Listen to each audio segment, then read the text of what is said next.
Често оставяме почистването на зъбен камък за другия месец, защото ни се струва като излишен разход, но истината е, че това е най-лесният начин да си спестите много по-скъпи проблеми по-късно.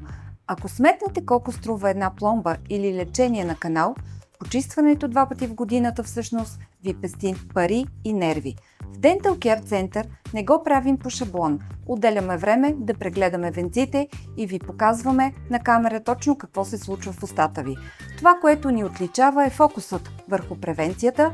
Искаме да идвате при нас за почистване и усмивки, а не за сериозни ремонти. Знаем, че денят ви е натоварен, затова сме на супер удобна локация в Парк Център София. Можете буквално да съчетаете прегледа с пазара за вкъщи или с кафе с приятели. А най-хубавото е, че работим и в събота, така че не е нужно да бягате от работа, за да се погрижите за себе си.